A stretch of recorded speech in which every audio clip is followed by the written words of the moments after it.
चाल और समय, स्पीड एंड टाइम, इस चैप्टर को देखना है, समझना है तो फिजिक्स में पढ़ाया गया है L17 लेक्चर नंबर 17, जिसमें गति का पार्ट 1 से लेकर के उसको देख लेंगे तो और ये चैप्टर दोनों मैच करेगा। ठीक है, तो उसको देखने से ये क्वेश्चन इसका ज्यादातर बनने की संभावना पूरा रहेगा।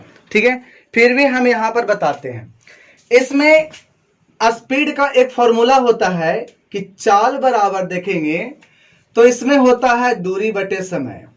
यही फॉर्मूला को आपको 3 तरीका से लिखना होगा, समझना होगा। जैसे चाल बराबर क्या देखे, दूरी बटे समय।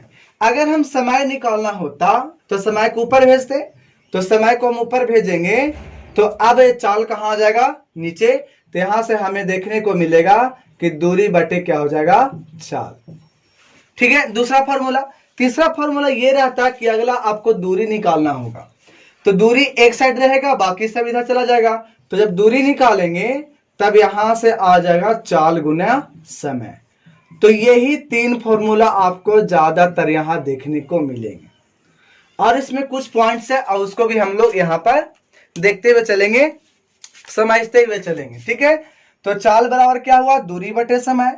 समय के बराबर क्या हुआ, दूरी बटे चाल। और दूरी बराबर क्या हुआ, चाल गुने समय। यानी सबका एक ही फॉर्मूला से तीनों फॉर्मूला निकाला गया है। सिर्फ एक जिसको निकालना रहेगा उसको एक तरफ, बाकी को एक तरफ ला करके गुना हो या भागा हो हम उसके रूप में ला सकते हैं। ठीक है, तो ये था हमारा चाल बराबर दूरी बटे समय, समय बराबर दूरी बटे चाल, और दूरी बराबर चाल गुने समय। चलिए, इसमें नेक्स्ट है कि अगर आपसे क्वेश्चन में दिया रहे कि कोई भी चाल उसका है 72 किलोमीटर पर घंटा, तो देखिए 72 किलोमीटर पर घंटा दिया हुआ है, लेकिन आपको बनाना है मीटर पर सेकेंड में। तब क्या करेंगे कि इस 72 को 5/18 से हम गुना कर देंगे। तो गुना करेंगे तो कटेगा, तो काटेंगे, तो कट रहा है 4 बार में, काट दिए तो 5 का 20 मीटर पर सेकेंड आ जाएगा। इसलिए हो रहा था कि हम मीटर लाना था, तो 1 किलोमीटर में होता है कितना, 72 को छोड़ते हैं, 1 किलोमीटर में होता है 1000 मीटर, लिख दिए। और 1 घंटा में होता है 3600 सेकेंड। जब 2 0 2 0 काट दिए, यहां से आएगा 5 दूना 10, 18 दूना 36। इसे देखिए 5/18 से हम गुना करते हैं। अगर इसी में ऐसा ना हो करके आपसे कहा जाए कि आपको दिया रहे 20 मीटर पर सेकेंड और आपको लाना है इसको किलोमीटर प्रति घंटा में, तो इसको उल्टा गुना करेंगे। क्या गुना करेंगे, पहले किलोमीटर से पर घंटा से बनाना था मीटर पर सेकेंड में, तो हमने इसमें 5/18 से गुना किया। लेकिन अगर ये निकालना है तो इसमें 18/5 से गुना करेंगे। ठीक है, तो ये जो आएगा अब वो क्या आ जाएगा, किलोमीटर प्रति घंटा। ये भी हमें ध्यान में रखना होगा। सेकेंड क्या ध्यान में रखना है, तो देखिए कहा जा रहा है कि एक गाड़ी ऐसा है जो इधर से जा रहा था 10 मीटर पर सेकेंड से, और एक गाड़ी इधर से आ रहा था,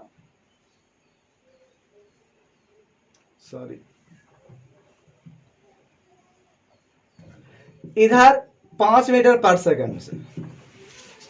ठीक है, तो इसमें अगर आपको देखेंगे कहा जाएगा कि ये कितना स्पीड से पार किया, तब वहां पर आप दोनों को क्या करोगे, जोड़ दोगे। ठीक है, तो बोलेंगे 15 मीटर पर सेकेंड से चल रहा था। मतलब एक दूसरे के तरफ अगर आ रहा था तो उस केस में स्पीड जुड़ जाता है, लेकिन किसके रूप में, गाड़ी के रूप में। लेकिन यही अगर पानी के रूप में अगर आ जाए कि पानी इधर का बहाव है, पानी का बहाव इधर है, और एक नाव है जो इधर में पास करना चाहता है, इधर जाना चाहता है, और इसका बहाव था u और इसका बहाव था v, तो पूछा जाएगा कि कितने बहाव से आगे जा रहा था, तो इसमें हमारा घटेगा। लेकिन डायरेक्शन क्या था, उल्टा था। ध्यान रखना है, गाड़ी का केस आएगा तो उस केस में हम तो जोड़ देंगे, लेकिन अगर पानी का सिस्टम आ जाएगा कि पानी और नाव वाला कंडीशन आएगा, तो अगर अपोजिट में जाएगा तो उस केस में हम स्पीड को घटा देते हैं। ठीक है। तो यहां पर हम भी को बड़ा इसीलिए क्योंकि इसको ऊपर जा कौन रहा था, तो यहां पर पानी के विपरीत दिशा में नाव पार हो रहा था, तो नाव का स्पीड ज्यादा होगा तभी वो पानी के ऊपर से पार कर सकता है। इसीलिए हम नाव के स्पीड में से हम पानी के स्पीड को घटाए हैं। लेकिन ये कब दोनों अपोजिट में था तो घट रहा है। ध्यान रखना है, पानी में रहेगा और जमीन पर रहेगा, दोनों में उल्टा कंडीशन है। पानी में अपोजिट में रहेगा तो घट जाएगा, और यहां पर अगर अपोजिट डायरेक्शन में आएगा एक दूसरे तरफ तो यहां पर स्पीड जुट जाएगा। यही अब उल्टा लेना चाहेंगे इसमें, तब क्या होगा कि अगर कहा जाएगा कि एक गाड़ी जा रही थी आगे और दूसरी गाड़ी पीछे से आ रहा था, अब ये चाहता है इस यू से और ये भी से आ रहा था, तो कहा जा रहा है कि ओवरटेक कर रहा है। इसको ओवरटेक करेगा तो तुरंत दिमाग में लाना है कि ओवरटेक कब करेगा, जब इसका स्पीड ज्यादा रहेगा। तो मान लेते हैं कि स्पीड यू से ज्यादा है, किसका, भी का, तो आराम से इस गाड़ी को ओवरटेक कर लेगा। तो ओवरटेक जब करेगा तब कितना का स्पीड से करेगा, तो जब सेम डायरेक्शन में होगा तो यहां पर स्पीड घट जाएगा। कोई दिक्कत, घट गया। अब जब पानी वाला केस अगर आता तब पानी के बहाव भी अगर इधर ही होती और बोट भी अगर इधर जाता, यानी बोट का स्पीड भी और पानी का स्पीड यू, तो इस केस में बोट जो है वो कितना स्पीड से आगे बढ़ेगा, तो बोलेंगे v प्लस यू स्पीड से वो आगे बढ़ेगा। यहां पर देखिए दोनों का सेम डायरेक्शन तो जुड़ जा रहा है, लेकिन यहां पर क्या हो रहा है, घट रहा है। अगर यहां पर इस ओवरटेकिंग में एक कॉन्सेप्ट और लेना है कि जैसे हम एक बात बोले, यहां से एक गाड़ी यहां पर था और दूसरा गाड़ी यहां पर है और इसका लेंथ है L1 और इसका लंबाई है L2।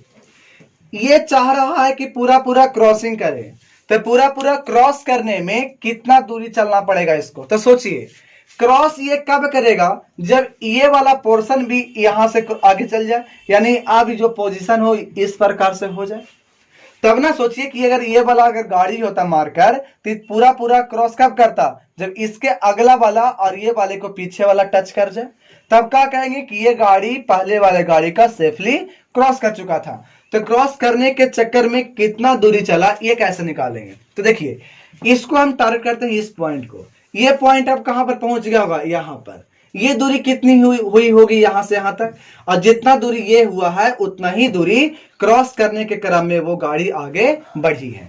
तो कितना चला होगा, तो ये तो L1 तो चला होगा इस गाड़ी के लंबाई के बराबर, प्लस और इस गाड़ी के लंबाई के बराबर भी चला होगा, और ये गाड़ी कौन था, तो ये वाला था। यानी कहेंगे कि जब दो गाड़ी ओवरटेकिंग का जब केस आता है उस केस में कितना दूरी चला, तो बोलेंगे L1 प्लस L2 दूरी चला। चाहे किसी तरीका क्रॉस करे, ऐसे के क्रॉस करे या ऐसे क्रॉस करे, एक दूसरे की तरफ आएगा तो भी दोनों का लंबाई जुटेगा, अगर एक तरफ ही जाएगा क्रॉस करने में तो भी दोनों का लंबाई जुटेगा।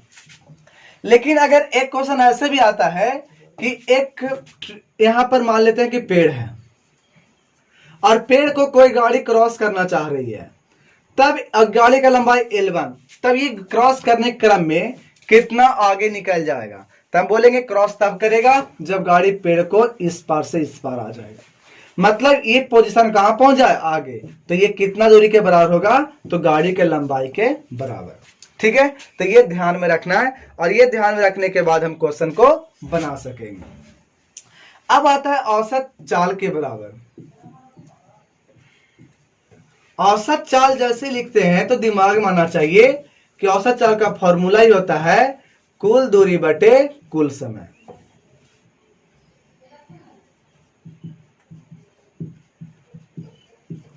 कुल दूरी बटे कुल समय औसत चाल का फॉर्मूला होता है।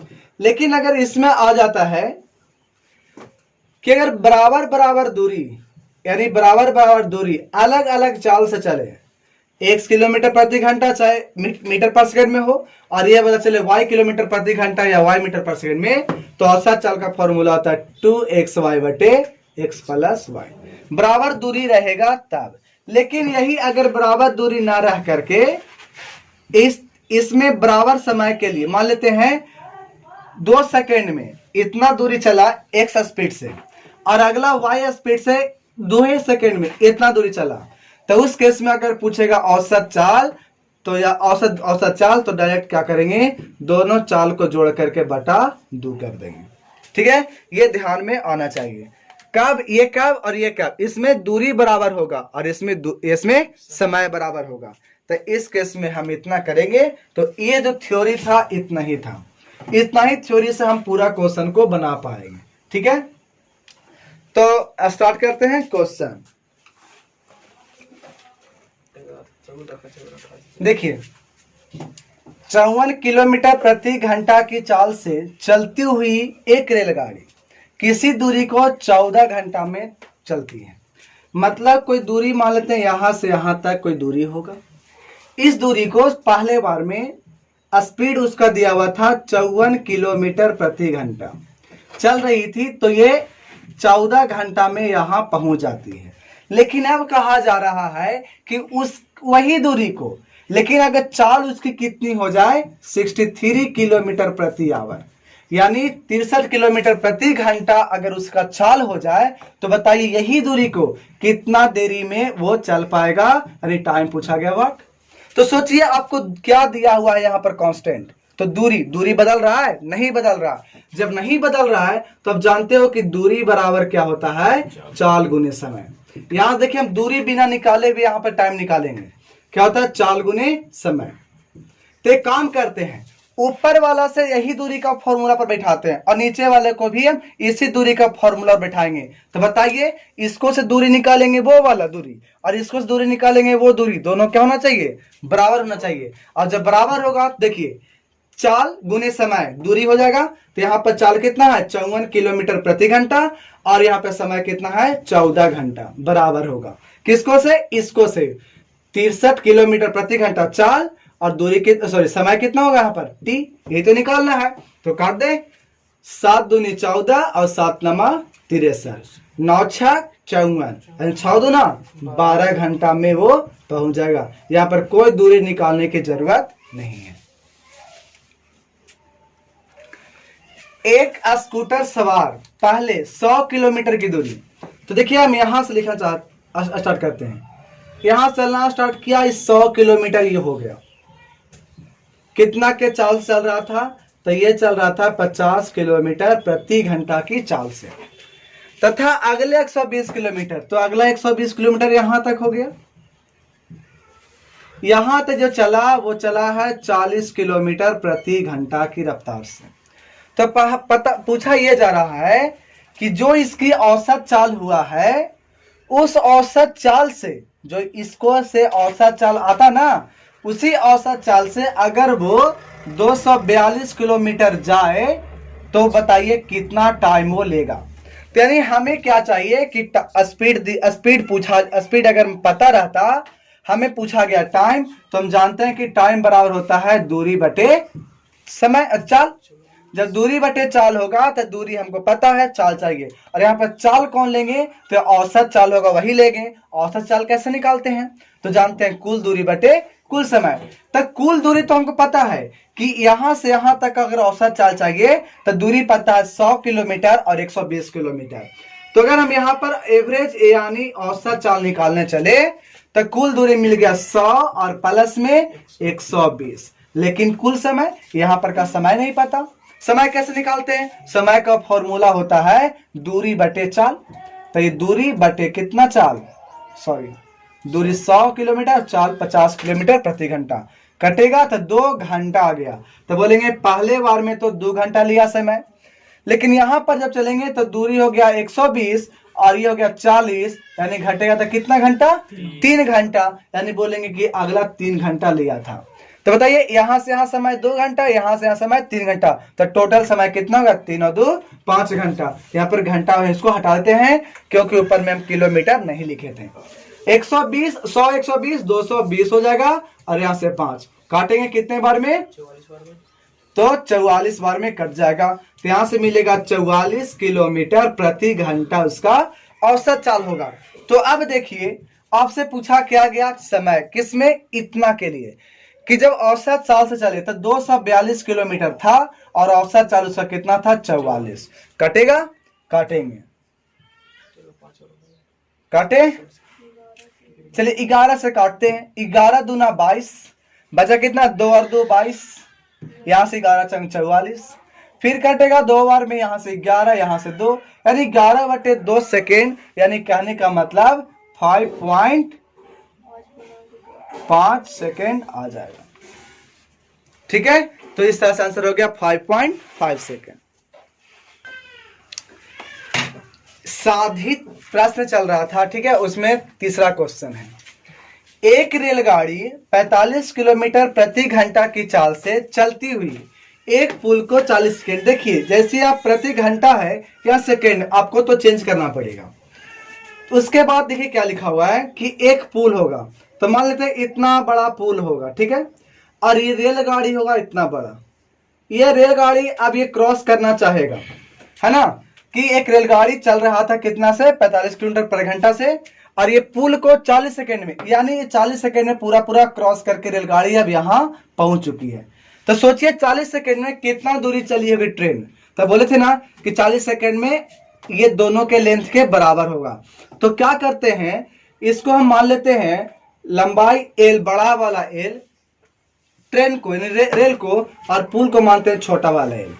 तो सोचिए 45 किलोमीटर प्रति घंटा चल रहा था, तो पहले हम इसको चेंज कर लेते हैं 5/18 से, कटेगा 9 दूनी 18 और 9 पचे 45, यानी 25/2 मीटर पर सेकेंड में आ जाता। ठीक है, अब ये कितना सेकेंड में पास कर रहा था, 40 सेकेंड। तो क्या यहां से कह सकते थे कि कुल दूरी जो होता है यहां से यहां तक वो होता है एल प्लस एल। अब पुल की तो कोई स्पीड नहीं होगी, इसलिए स्पीड तो घटेगा नहीं, तो यहां से कितना हो जाएगा, तो लेंथ स्पीड सॉरी दूरी बराबर फॉर्मूला क्या होता है, चाल गुना समय। यहां से चाल देख रहे थे कि 25/2 आ रहा था और समय उसके पास था 40, कटेगा कितने बार में, 20 बार में, यानी 20-25 से जब देखेंगे तो 25 दूनी 50, 500 मीटर लंबाई आता। किसका लंबाई आता, 500 मीटर। तो रेल और पुल दोनों मिला करके, और इसको इक्वेशन हम मान लेते हैं 1। अब उसके बाद अगला क्या कह रहा था कि वही रेलगाड़ी उसी के दिशा में, अगर जब यही रेलगाड़ी है, इसकी लंबाई एल था, और यही रेलगाड़ी इसी के दिशा में एक आदमी जब जा रहा था कितना से, 5 किलोमीटर प्रति घंटा की रफ्तार से, 5 किलोमीटर प्रति घंटा की रफ्तार से इसी के डायरेक्शन में जब जा रहा था, उसको क्रॉस कर जाता है कितना सेकेंड में, 18 सेकेंड। तो बताइए जब ये चल रहा है जमीन पर कि पानी में, तो जमीन पर बताया था कि सेम दिशा में जाएगा तो घटेगा, तो घट करके रेलवे की अब स्पीड कितनी हो जाएगी, 40 किलोमीटर प्रति घंटा। लेकिन हमें किस में चेंज करना पड़ेगा उसको, मीटर पर सेकेंड में, यानी 40 गुने यहां से लिख सकते हैं 5/18, कटेगा, काट देंगे, नहीं कटेगा छोड़ देंगे, 9 दूनी 18 और 20 दूनी 40, तो 20-25 100/9 मीटर पर सेकेंड स्पीड आ गया। अब हमको यहाँ पर चाहिए, तो आदमी का कोई तो लंबाई होगा नहीं, कोई दूरी तो ये थोड़ा होगा, इससे कंपेयर में नेगलेक्ट होगा, तो इस केस में लिखेंगे तो एल बराबर आ जाता चाल गुने समय, और चाल उसका है 100/9 और समय उसके पास था 18। जब ये काटते तो 2, यानी हमको 200 मीटर तो जो लंबाई था वो किसका लंबाई मिल जाएगा, तो 200 मीटर लंबाई मिल जाएगा किसका, रेल का, ट्रेन का। तो सोचिए ट्रेन का लंबाई तो हमें 200 मीटर आंसर आ गया, और आपको कहा गया कि ट्रेन का लंबाई और पुल का लंबाई दोनों मिला के 500 था, तो 500 में 200 तो निकाल गया, कौन, ट्रेन। तो हमारे पास अब कितना बचेगा, 300। तब बोलेंगे स्मॉल एल यानी पुल का लंबाई कितना होगा, 300 मीटर। तो रेल का लंबाई 200 मीटर और रेल और पुल का लंबाई 300 मीटर होगा। शांत जल में एक नाव की चाल धारा की चाल से 6 किलोमीटर प्रति घंटा अधिक है। धारा के विरुद्ध मतलब विपरीत दिशा में 18 किलोमीटर जाती है, फिर धारा के साथ 32 किलोमीटर जाती है। तो दोनों तरफ जाने में जब धारा के विपरीत दिशा में गया और फिर धारा की दिशा में गया, तो टोटल उसको समय कितना लगता है, 7 घंटे। तो पूछा जा रहा है कि शांत जल में नाव की चाल क्या होगा। तो मान लेते हैं नाव की चाल शांत जल में 1 किलोमीटर प्रति घंटा है, और धारा की चाल मान लेते हैं कि y किलोमीटर प्रति घंटा है। तो सोचिए कि अगर मान लेते हैं कि ये धारा है और धारा चल रहा है इधर y किलोमीटर प्रति घंटा से, तो कहा क्या जा रहा है कि पहली बार जो नाव है वो जा रहा है किधर, विरुद्ध मतलब विपरीत दिशा में, तो इधर आएगा। तो इधर आएगा। तो अब हम बोल सकते हैं कि नाव का जो कितना स्पीड हो जाएगा। तो बताए थे पानी में कि अगर दोनों का अपोजिट दिशा, अपोजिट डायरेक्शन हो, विपरीत दिशा हो, तो उस केस में चाल क्या होता है, घट जाता है। और जब चाल घट जाएगा तो जा कौन रहा था, नाव, यानी नाव का चाल ज्यादा होगा किसको से, धारा से। तो इसमें हमारा नाव का चाल जो देखने को मिलेगा वो x माइनस वाई किलोमीटर प्रति घंटा आएगा। अब उसके बाद अगर हम फिर भी धारा का चाल तो हम इधर ही रखेंगे, लेकिन अब कहा जा रहा है कि नाव चल रहा है धारा की दिशा में।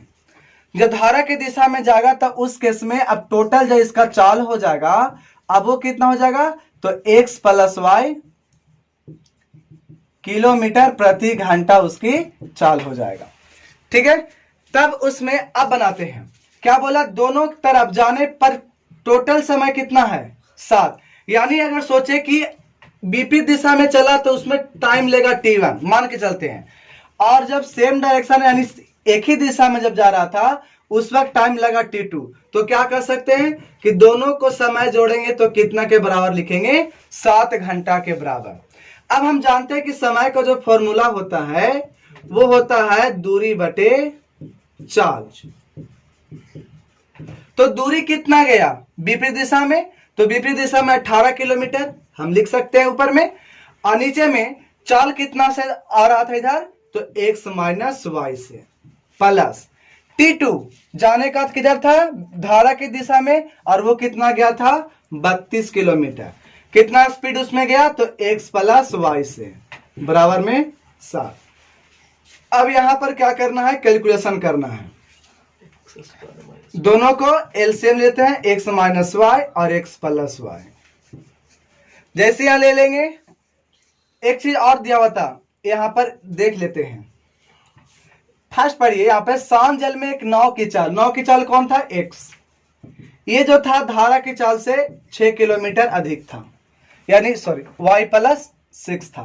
यानी जहां जहां x है वहां वहां y प्लस 6 रखिए।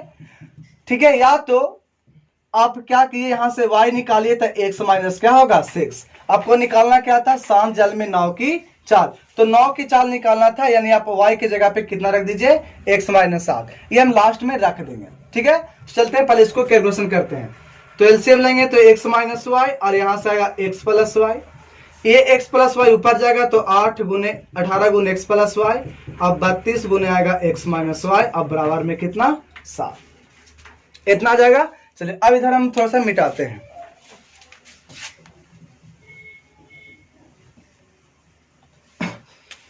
ये दोनों को ऊपर भेजना चाहेंगे, ठीक है, लेकिन पहले इसको गुना करते हैं। 18x plus 18y 32x minus